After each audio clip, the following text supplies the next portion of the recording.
Nosso estudo Espírita de Perguntas e Respostas. Quem quiser aí perguntar, tirar alguma dúvida, basta solicitar aos nossos voluntários na lateral aí que estão com prancheta e caneta.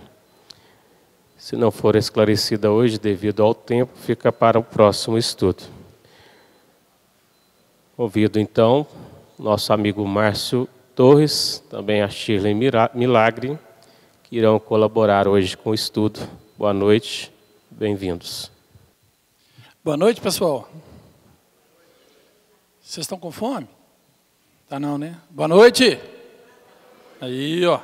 Ué. Tem que ter alegria, nós estamos na casa de Jesus, procurando conhecer um pouco mais sobre essa doutrina maravilhosa que é o Espiritismo, né? Para aqueles que estão vindo pela primeira vez, sejam bem-vindos. O estudo é interativo. Quem quiser fazer alguma pergunta, algum questionamento, é só levantar a mão. Os companheiros vão levar a prancheta e a caneta, né? E dentro das nossas condições, a gente vai tentar responder para vocês. O que a gente não der conta de responder hoje, a gente responde semana que vem, né, Shirley? E aos nossos companheiros internautas que nos acompanham mundo afora, muito obrigado pela participação. E que Deus nos abençoe com um bom estudo da noite. Eu vou iniciar, eu prometi semana passada responder 2 perguntas que vieram, e naquele momento eu achei elas um pouco pesadas e eu tenho pouca informação sobre o ocorrido. Então eu esperei essa semana passar para a gente poder se inteirar, e a segunda pergunta também eu fui pesquisar um pouco sobre ela. A primeira trata-se do caso João de Deus. A pessoa questiona que, essa pergunta da semana passada, fala assim: até ontem 40 mulheres denunciaram ter sofrido abuso sexual e ameaças pelo médium espírita João de Deus, famoso por ter feito inúmeras curas físicas e espirituais. Estima-se que a vítima poderia chegar a 200. Como explica que esse, falar uma palavra meio pesada aqui, seja também capaz de fazer tantas curas? De que tipo de espíritos curadores ele é médium? Bom, eu já falei alguma coisa semana passada, mas é bom reiterar. Primeira coisa que a gente tem que entender, ele não é espírita, ele mesmo se diz católico, tá? O que não diminui nem aumenta o ato cometido por ele. O fato dele ter algum segmento religioso não altera os abusos que provavelmente ele tenha feito. E infelizmente parece que ele fez, pelo volume de acusações. Mas o que a gente tem que colocar é fazer aquilo, o altruísmo, é me colocar no lugar dele. Se fosse eu que tivesse cometido tais erros, eu gostaria de ter sido agora apedrejado, ressachado, por mais que eu mereça. Não estou falando de mérito ou demérito.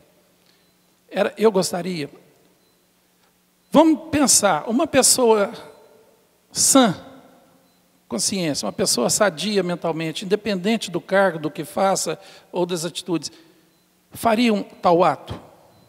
Uma pessoa que realmente consegue olhar o semelhante, seja ele feminino ou masculino, mas olhá-lo com ar de amor, de caridade, de fraternidade, de igualdade, de irmão em Jesus, faria. Independente se ele é uma pessoa famosa, que já tem anos fazendo um trabalho espiritualista e não espírita, porque espiritismo não tem curandeirismo, não tem aqueles rituais, não tem aquela quantidade de paramentália que ele tem lá. Isso não é doutrina espírita, nunca foi. Ele é humano, ele tem suas fraquezas, como dentro das igrejas tem as pessoas também fracas. A gente não pode confundir a doutrina com os membros que nela frequenta. O próprio Espiritismo, Shirley, fala assim, existe um movimento espírita e a doutrina espírita. São 2 coisas distintas. A doutrina espírita é a codificação de Kardec. O movimento espírita são as pessoas que estudam a codificação e levam à frente. Nós aqui fazemos parte do movimento espírita. E a doutrina espírita fala assim, reconhece-se o verdadeiro espírita pelo esforço em que ele emprega a vencer as suas más tendências. Ou seja, eles não são perfeitos. São aqueles que se esforçam, mas erram também. Ou vocês acham que nós que estamos aqui à frente não temos erros, defeitos, graves até? Todos nós somos falhos. Todos nós ainda deslizamos, escorregamos, fazemos coisas que depois a gente se arrepende. Nesse momento, a justiça humana tem que ser feita em relação ao João. Tem que ser feita. Ele tem realmente que responder pelos seus atos, pelo rigor da lei humana. Em relação à lei divina, aí já é entre ele e Deus, entre ele e sua própria consciência, entre ele e a semente ruim que ele plantou durante esse tempo, que no futuro ele vai ter que colher de alguma forma. Mas nós temos o direito de julgá-lo? Nós temos o direito de condená-lo? Nós podemos. Nós somos reencarnacionistas. Nós sabemos das pluralidades da vida. Essa não é a nossa primeira e nem será a última passagem por esse planeta. Nós sabemos que no passado nosso, nós já fizemos barbaridades, e tenho certeza, piores do que ele fez agora. Todos nós, ninguém aqui é isento. Ninguém aqui é isento. Nós temos condições. Lembra da passagem da adúltera? Quando levaram a adúltera para Jesus e falaram com ele: mestre, ela foi pega em adultério, a lei de Moisés manda apedrejá-la até a morte. Jesus, sábio, refletiu e respondeu: aquele que não tiver pecado, atire a primeira pedra. Diz que dos mais velhos aos mais jovens, todos foram embora. Nem Jesus se deu o direito de apedrejá-la, porque a doutrina fala para nós que Jesus também é um ser que evoluiu. Na sua passagem evolutiva, ele também foi como nós. Nem ele se deu o direito, mas naquela encarnação, ele era o maior, e ainda é o maior entre nós. E ele fala para ela: nem eu te condeno, vai e não erres mais. Então, a relação de Deus, nós temos que orar para essa criatura e olhar por essas pessoas que passaram por esse período com ele. Lembrando que, na lei divina, não existe vítima. Ninguém passa por alguma coisa se não tiver algum débito passado, anterior ou até dessa. Deus nos protege e nada nos atinge se eu não tiver compromisso com aquilo. Então vamos apenas orar para esse irmão e para essas irmãs, né, que necessitam realmente de todo o nosso amor, nosso carinho, mas sem condená-los. Não vamos fazer isso, não é do nosso direito e nem do nosso dever. A segunda questão, outra pessoa fala assim: qual a opinião de você sobre os casos de charlatanismo no espiritismo, como até mesmo Chico Xavier promoveu e participou no início de sua carreira, ao lado de espíritos materializados em shows de mediunidade, como foi publicado na época pela revista O Cruzeiro. Entre os espíritos materializados estava o da irmã Josefa, que era, na verdade, a charlatã Otília Diogo, vestida panos brancos. Acho que tem mais aqui atrás. Ela foi desmascarada e presa em 1970. Estes fatos raramente constam nas biografias oficiais e nunca são retratados nos filmes. O que dizer desse... Aí volta para o João de Deus. João de Deus já respondi. Bom, semana passada eu não respondi essa, porque a ideia que eu tinha das materializações, eu ainda não tinha muito conhecimento e eu fui pesquisar durante essa semana. Chico Xavier participou de alguns processos de materialização com a senhora Otília em 1966 e 65, realmente. Em 1970, ela foi desmascarada como charlatã e provaram que aquilo era um embuste.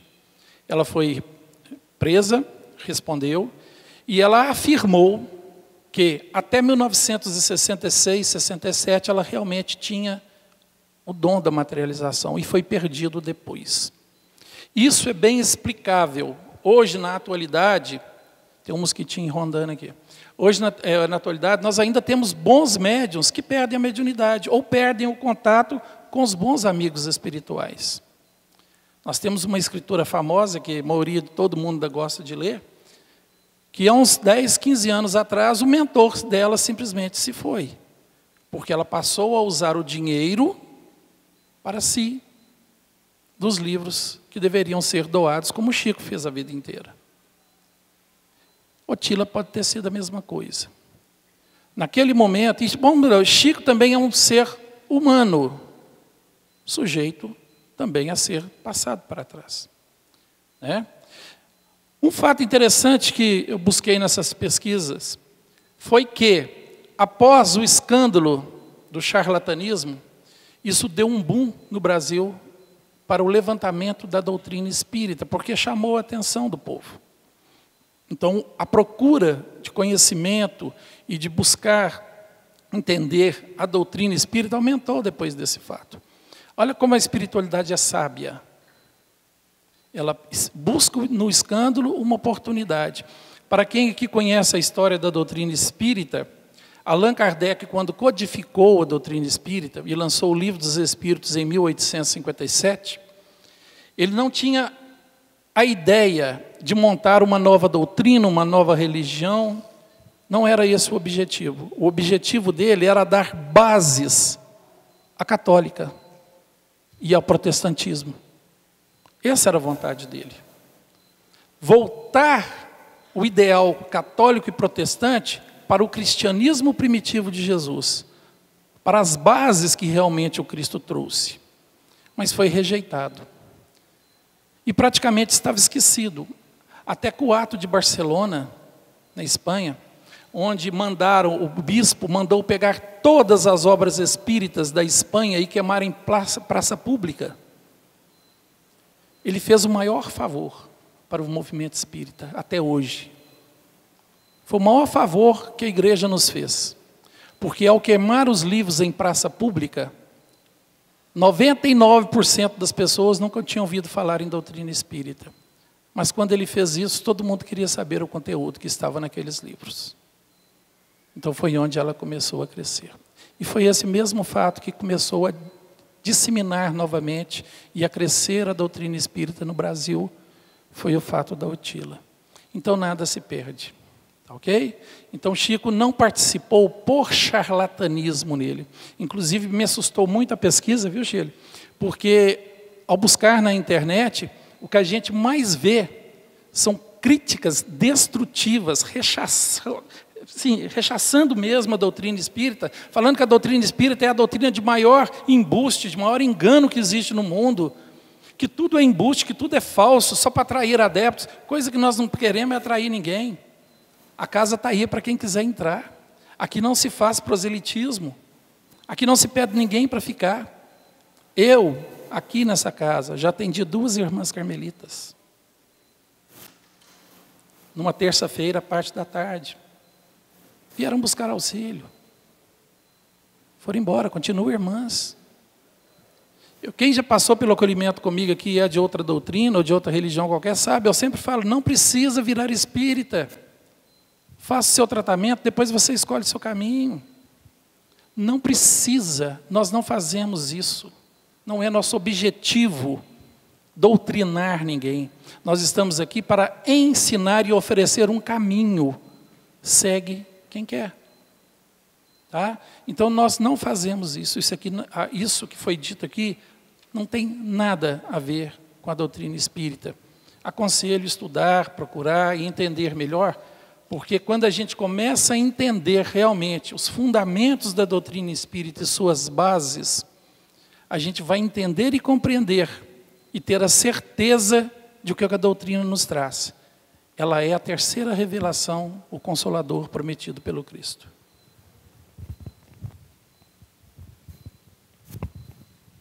Boa noite a todos. É uma alegria estar com vocês. A gente estende nosso boa noite também aos internautas.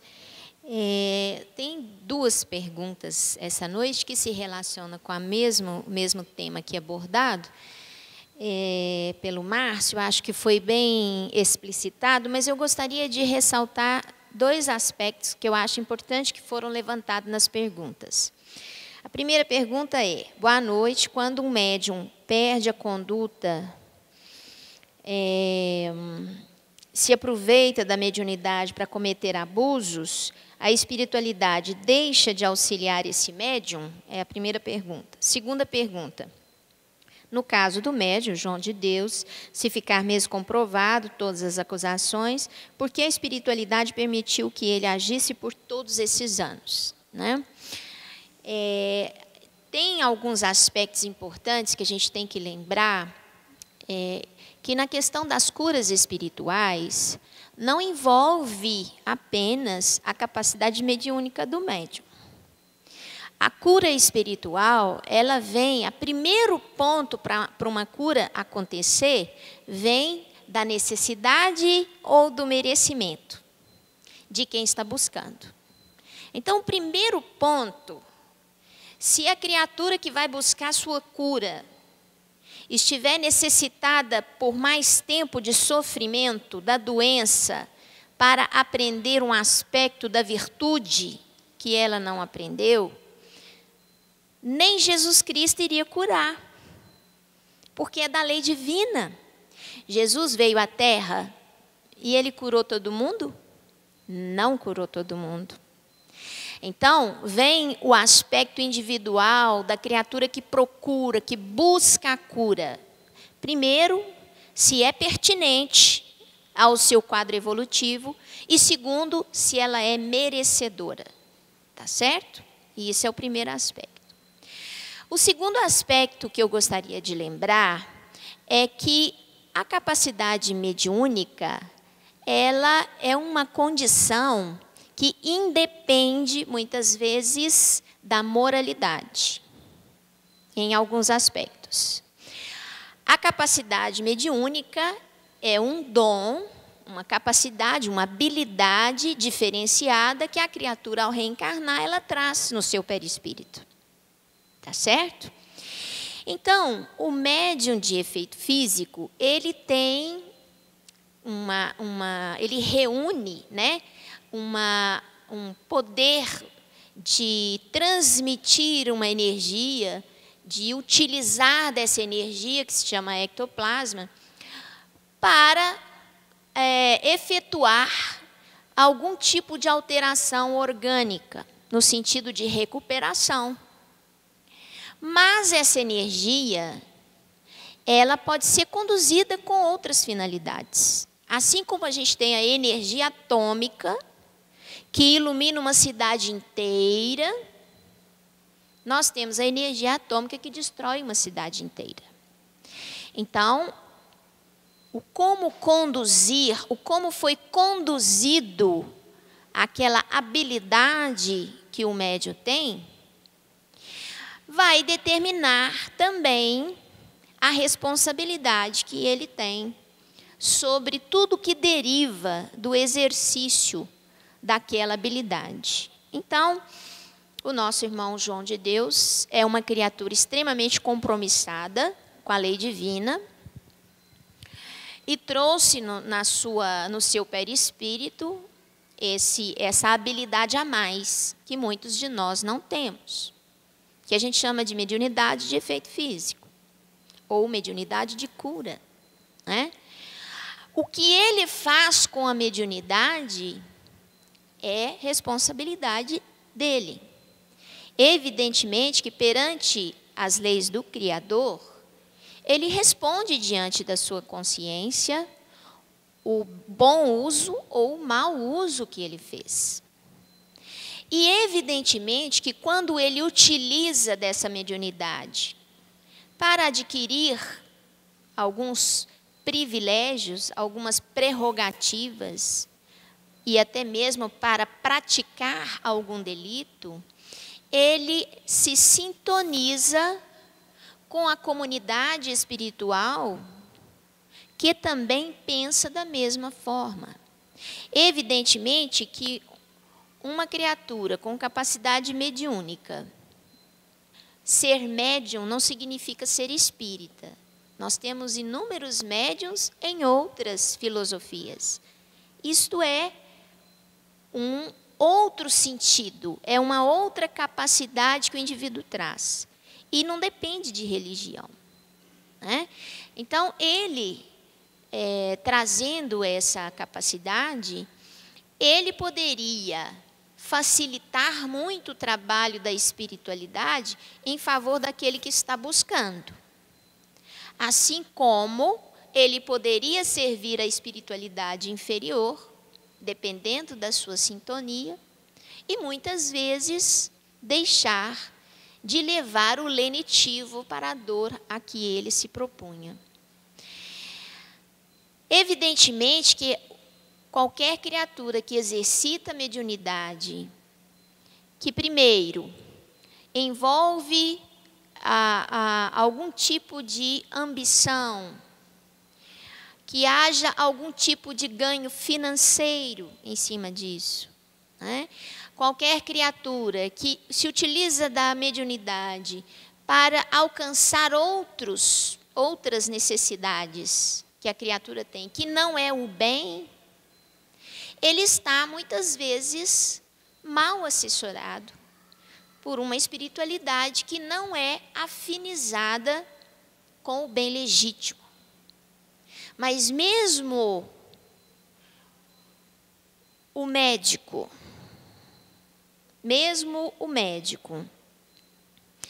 que seja um médico mercantilista, ele pode ter a capacidade de ajudar alguém, mesmo que a sua condição moral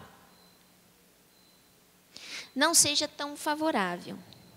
E a espiritualidade superior utiliza-se muitas vezes até das criaturas menos esclarecidas para o auxílio daquele que realmente está necessitado. Então, a criatura que foi procurar o Senhor João de Deus em busca de um alívio para o seu sofrimento, e era o momento de ficar livre, e era merecedora de ficar livre, a espiritualidade superior, que é responsável pelo karma de cada um de nós aqui, vai agir, muitas vezes, se utilizando da criatura que é médium, mesmo com uma condição moral que não comporta muita afinidade com a espiritualidade superior, mas eles lançam mão daquela criatura para ajudar aquele que precisa. Entretanto, a criatura que procura essa ajuda, mas não está disposta a melhorar, quer persistir nos erros, quer continuar sem a sua mudança interior, quer continuar a mesma pessoa de sempre, cheio de problemas, atraindo problemas, evidentemente que essa criatura dificilmente vai se beneficiar do auxílio de um médium, seja João de Deus, seja qualquer outro, né? Então, na realidade, se a gente perguntar assim, como que ele conseguia realizar curas? Não é ele que conseguia, é a criatura que o procurava, que era merecedora e recebia por ser merecedora, tá? Segunda coisa, a espiritualidade superior, por que não interviu, né, nesse trabalho que estava se realizando lá? Na realidade, se você for considerar a quantidade de pessoas que foram beneficiadas pelo trabalho que se fazia lá, certamente, eu imagino, eu não contei ninguém, gente, mas estou pensando, por que nosso Pai permitiu, durante tanto tempo, se desenrolasse o trabalho desta forma? Por que foi permitido isso? Certamente que muito mais criaturas conseguiram se beneficiar daquele trabalho que era realizado, que não era só do médium João de Deus, né? Tinha uma série de outras pessoas envolvidas naquele tipo de trabalho, e que muitas vezes nós esquecemos de considerar. E que toda vez que a gente vai fazer uma escolha, nós, estou dizendo nós aqui, ó, toda vez que nós vamos escolher uma coisa, a gente não põe na balança o que é mais benéfico, o que é mais maléfico, será que compensa, será que não compensa, será que deixa, será que não deixa, será que eu vou, será que não vou? A gente pesa na balança. Ora, o momento chegou em que o prejuízo estava sendo muito grande, o médium estava se comprometendo diante da lei divina de forma catastrófica, né? E era o momento de acontecer a intervenção, né? Então, eu acredito que Deus, em sua sabedoria, sabe o momento de tudo. Sabe o momento de tudo. E tudo que foi feito, que está em desacordo com a lei divina, e evidentemente muitos em desacordo com a lei dos homens, né, vai ter que ser revisto, né? Aquilo que não for revisto aqui, no plano dos homens, fatalmente será revisto no plano espiritual. O que nós temos que fazer? Orar muito pelo Senhor João de Deus. Ele é extremamente necessitado. Extremamente necessitado. Porque ele recebeu uma bênção e não soube conduzi-la da melhor maneira, né? E não podemos esquecer nunca que Jesus, ao passar pelo caminho e ao ver o cachorro apodrecendo na beira do caminho e cheirando mal, e os discípulos diziam para Jesus: mestre, não passe ali, vamos cortar caminho por aqui, porque ali tem uma podridão, um cachorro cheirando mal. O que Jesus fez? Ele se aproximou da podridão, olhou para a podridão e disse: que belos dentes ele tem. Então, nos cabe apenas orar, né, e não julgar, como o Márcio colocou. Em nossas orações, vamos colocar o Senhor João de Deus em nossas orações. Porque por maior que seja a podridão que o envolva nesse momento, a sombra, como diz Joana de Ângeles, como todos nós que estamos aqui, certamente ele tem alguns dentes maravilhosos a serem observados, não é? Cada um de nós, na mesma condição, em proporções diferentes. Tá certo? Fantástico. Tem uma pergunta aqui interessante que se refere também à semana passada. A pessoa fala assim: semana passada vocês disseram que a palavra demônio vem de daimon, que significa gênio ou espírito, que poderia ser tanto do bem quanto do mal.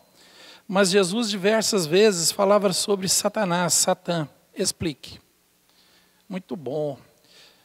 Bom, a primeira coisa que vem na mente, a própria palavra, Satã, que na língua hebraica é Shatan, que significa obstáculo. Né? Em algumas traduções, adversário. Então, quer dizer, não é um espírito maligno, não é o demônio, não é a figura do mal. Shatan, para Jesus, significa obstáculo. Os obstáculos que a vida nos coloca, os limites que a vida me impõe, os obstáculos que o meu irmão impõe sobre aquilo que ele deveria fazer.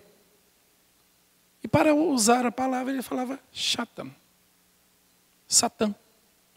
Foi para nós Satanás que se tornou a figura maligna, que na verdade não existe, nunca existiu e nunca vai existir. Não é verdade? Porque a gente sabe que não existe a figura do mal. Existem espíritos ignorantes a caminho do bem, aprendendo a ser bons. Né? Então, eu acho que a melhor resposta aqui é justamente a gente entender o que a palavra significa, para que eu possa realmente entender o que o Cristo dizia. O daimon é gênio, anjo, ou demônio, do bem ou do mal. Lembrando novamente, falamos semana passada, para quem não viu ou para quem não estava aqui, não existe o bem se não tiver o mal. Ou, desculpa, errei. Não existe o mal onde não há o bem. O mal é a ausência do bem. Ou seja, o ser ignorante, que não sabe ainda o que é bom, ele pratica aquilo que não é bom. O mal é criação do homem, o bem é criação divina. Né? É uma oportunidade de convidá-los a fazer trabalhos voluntários, que seja na casa espírita, que seja na igreja evangélica, que seja na católica, que seja em asilos, hospitais, creches, onde quer que seja, onde quer que vocês se sintam bem. O trabalho voluntário nos dá essa sensação. Por que aqui todo mundo é voluntário? Desde o Sérgio, que construiu essa casa e doou para o movimento espírita, como para todos nós que aqui estamos trabalhando. Nós somos aqui mais de 200, mais de 250, que se revezam aí durante a semana, que nós trabalhamos todos os dias. Né? Por que a gente vem? Porque é para sentir um pouco dessa aragem, dessa brisa gostosa que a sensação de auxílio nos traz. É gostoso.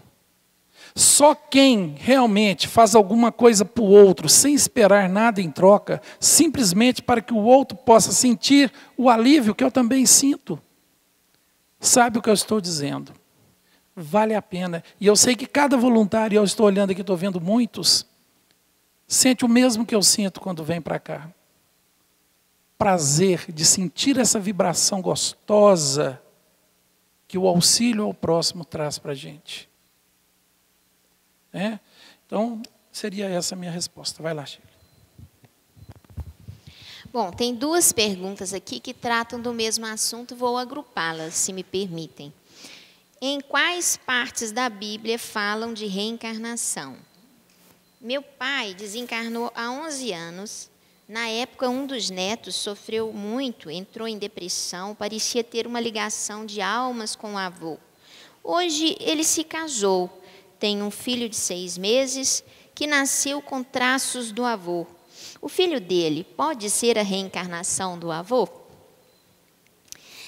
Bom, primeiro a questão da reencarnação. A reencarnação é trazida, segundo o esclarecimento da doutrina espírita, é uma necessidade evolutiva e é, na verdade, uma grande bênção de Deus, né, para todos nós, filhos dele, na sua caminhada evolutiva. Sem a reencarnação, nós teríamos o inferno, né, eterno, e eu acredito que a maioria de nós estaria condenada ao inferno eterno, né? Então, a reencarnação é a bênção da oportunidade do recomeço. E na realidade, essa crença na reencarnação, ela não veio com a doutrina espírita. A reencarnação é uma crença, é uma consciência, vamos dizer assim, uma ideia que já vem da antiguidade, muito antes do Cristo, tá certo? Inclusive, nós vamos ver lá no Evangelho de Jesus algumas passagens referentes a isso. A primeira, aquela que, vamos dizer, clássica da reencarnação, é quando Nicodemos procura Jesus e pergunta o que ele precisaria fazer, né, para ganhar o reino dos céus.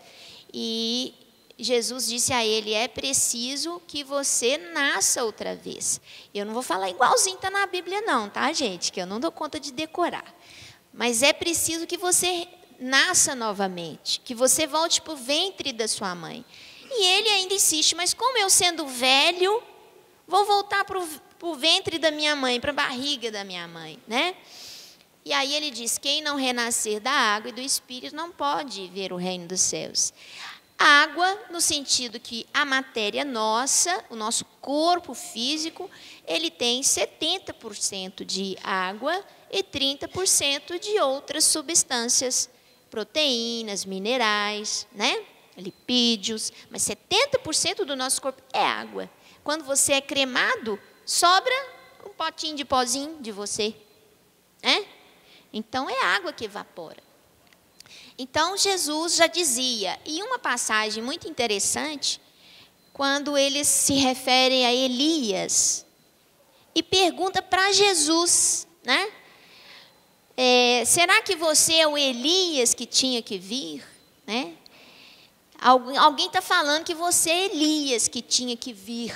Elias foi um profeta do Velho Testamento, né?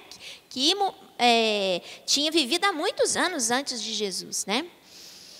E aí Jesus responde: na verdade, eu vos digo, Elias já veio e não o conheceram, e fizeram dele o que bem quiseram. Quem respondeu isso, gente? Foi Jesus. Né? Então, o próprio Cristo deu para nós a dica que a reencarnação, ela é uma verdade universal. Não vale só para a Terra, vale para qualquer planeta do universo. Tá certo? E aí, voltando na segunda pergunta, que é a questão do avô, né? Existe a possibilidade do filho ser a reencarnação do avô? Existe de fato essa possibilidade, mas a gente não pode afirmar isso apenas pelas aparências, né? Porque a genética é que determina a aparência. E nós temos aqui, na verdade, uma família, uma herança, né, genética, que vai determinar um pouco a linhagem da aparência e vai dizer se aquele corpo físico vai lembrar mais ou menos o avô. Né? Então, não dá para a gente afirmar que só pela aparência deve ser o avô reencarnado. Né? Mas que existe possibilidade de ser o avô reencarnado? Existe sim, claro que existe. Tá bom? Muito bem. Outra pergunta é: boa noite, estamos vivendo em um tempo onde a dificuldade de relacionamento é alarmante. O que a doutrina espírita diz sobre isso? Bom, eu acho que é muito fácil da gente entender isso nos dias de hoje, né, pessoal? Os conceitos foram muito alterados nos últimos anos, nos últimos 50 anos, principalmente. Não, 50 não, que ainda estou bom, uns 70 anos. Desde lá da época da Segunda Guerra, com a liberação feminina, quando elas foram trabalhar na indústria e levantaram a sua bandeira merecida, né, de ter os mesmos direitos que os homens. Mas, infelizmente, a coisa foi tomando uma forma onde muitas, me perdoem as mulheres, em vez de buscar o seu direito de igualdade, buscaram o direito de errar como homem. Né? E tudo aquilo que o homem tinha de ruim foi o que elas mais quiseram mostrar. Você pode me corrigir a qualquer momento se eu estiver falando besteira. Né? Então, assim, é o direito de fumar, é o direito de beber, é o direito de ter excessos sexuais, é o direito de... Né? Então, tudo aquilo que o homem tinha de pior, elas também aderiram.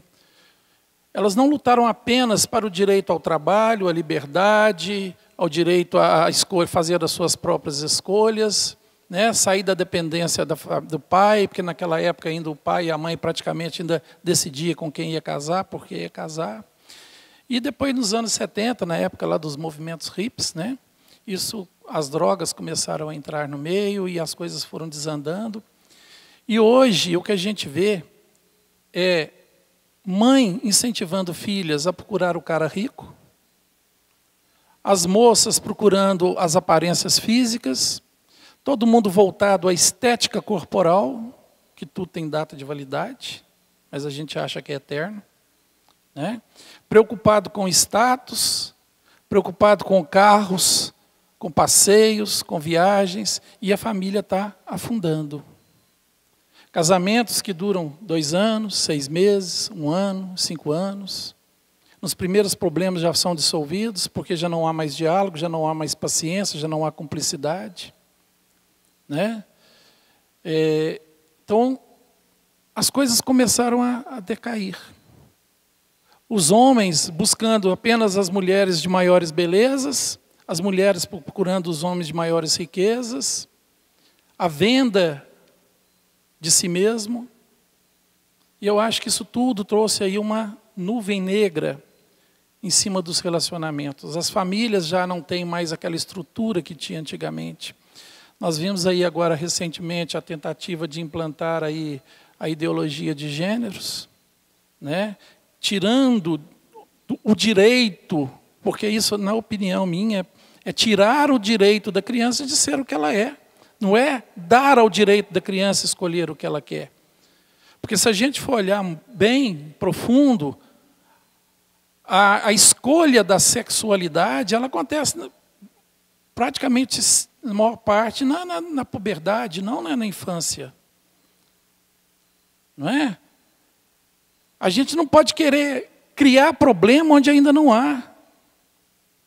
A tentativa de dar à criança o direito de escolher o sexo ainda criança, se quer ser homem, se quer mulher, sendo que ele tem um órgão feminino ou masculino, isso mexe com a cabeça da criança, porque ela não está entendendo, ela não tem a capacidade de entender ainda porquê disso. Ela não tem. Então isso tudo é para desestruturar a família. Eu acho que a opção sexual é direito de cada um. Cada um tem que ser feliz com aquele que lhe é próximo, que lhe é afetivo. Mas isso não pode ser imposto.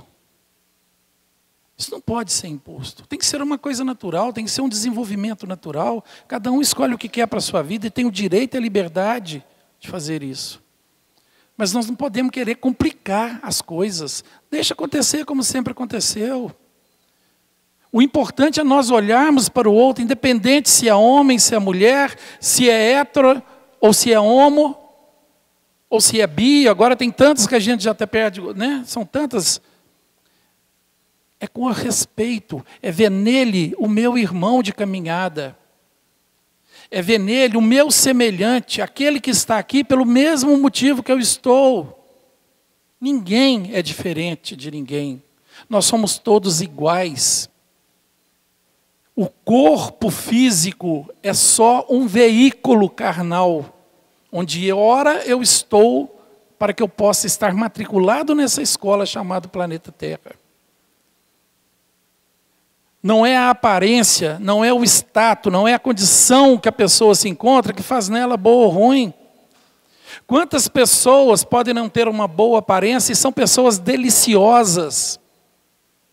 Pessoas afetivas, pessoas amorosas, pessoas fiéis, companheiros e companheiras da melhor qualidade possível. Quantos têm uma aparência maravilhosa e você não consegue 5 minutos perto? Jesus chamava isso de túmulos caiados de branco. Por fora branquinho e alvo, por dentro podridão. Mas as pessoas às vezes se relacionam porque o que ela oferece é melhor do que o que ela é. E aí é que está a diferença e o problema de relacionar. A gente hoje procura relacionamento pelo que as pessoas têm, não pelo que elas são. E depois isso se torna insustentável. Se torna insustentável.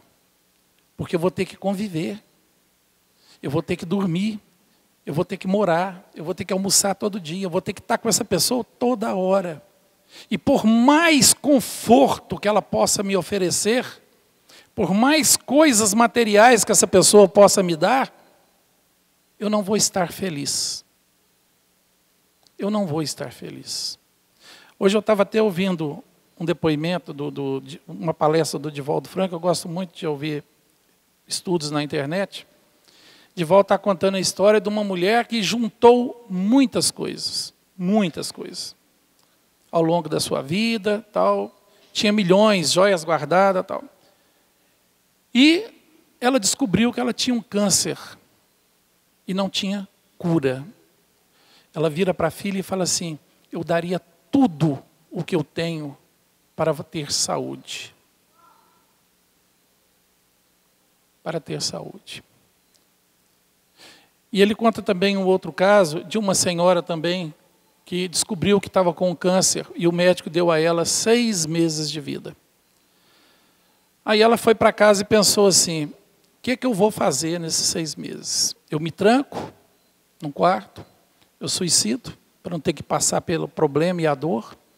O que eu vou fazer? Aí ela resolveu. Eu tenho muita vontade de conhecer as praias nordestinas e eu nunca fui. Então ela fez um pacote de viagem e a moça falou com ela, eu posso dividir para a senhora em até 10 vezes.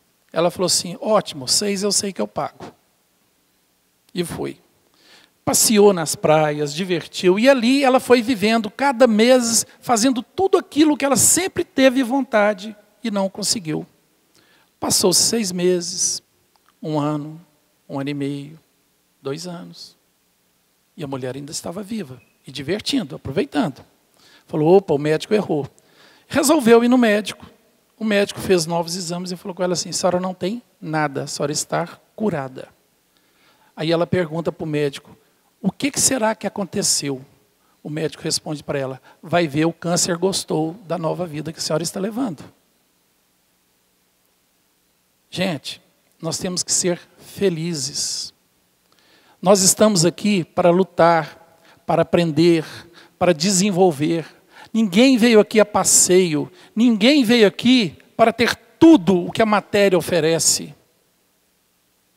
Nós temos aquilo que nós merecemos dentro da nossa história evolutiva, dentro do projeto reencarnatório que nós temos, dentro dos nossos esforços, da nossa capacidade, dos nossos conhecimentos, das nossas buscas. Não vamos passar por cima dos nossos objetivos. Não vamos passar por cima da nossa ética, da nossa moral.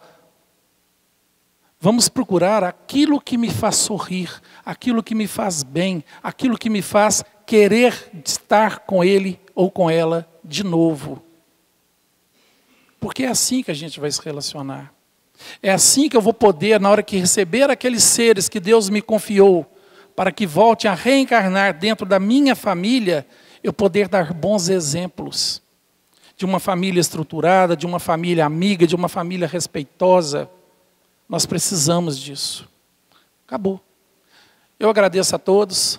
Muito obrigado pela presença, aos nossos amigos internautas. Que todos tenham uma boa noite e um bom estudo. Chegou uma última pergunta aqui. Será que ainda dá para responder? 10 minutos. Gostaria de saber o que o Espiritismo diz sobre a dificuldade de relacionamento. Você acabou de colocar, né? Mas sem a sua opinião pessoal, por favor.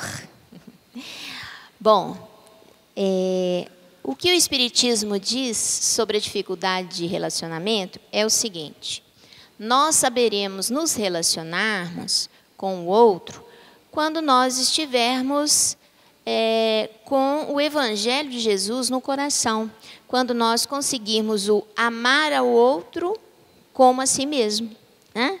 Na hora que a gente for capaz de amar o outro como ama a si mesmo, estejamos tranquilos, porque não vamos ter problema de relacionamento. É isso que o Espiritismo diz, tá? Boa noite, muito obrigada. Obrigada aos internautas pela participação, pela atenção com o nosso estudo.